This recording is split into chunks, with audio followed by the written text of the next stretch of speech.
Andhra Pradesh state road రవాణా సంస్థలో వివిధ హోదాలలో పనిచేసి మరణించిన వారి కుటుంబ సభ్యులకు జిల్లా కలెక్టర్ హిమాంశు శుక్లా నెల్లూరులోని కలెక్టర్ ఛాంబర్లో కారుణ్య నియామక పత్రాలను అందజేశారు.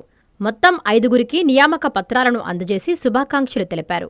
ఈ సందర్భంగా జిల్లా కలెక్టర్ మాట్లాడుతూ ప్రభుత్వ విధుల పట్ల అంకితభావంతో పనిచేయడంతో పాటు పై అధికారుల ఆదేశాలను విధిగా అమలు చేస్తూ ఆయా శాఖలకు మంచి పేరు తెచ్చేలా పనిచేయాలని సూచించారు.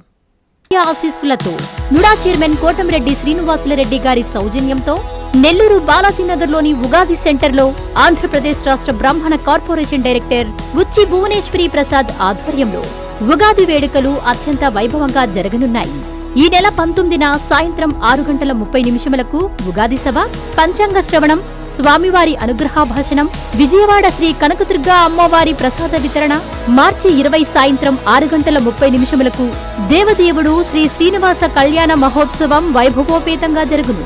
భక్తులు ఈ కార్యక్రమాలకు హాజరు కావాలని నిర్వాహకులు ఆకాంక్షిస్తున్నారు.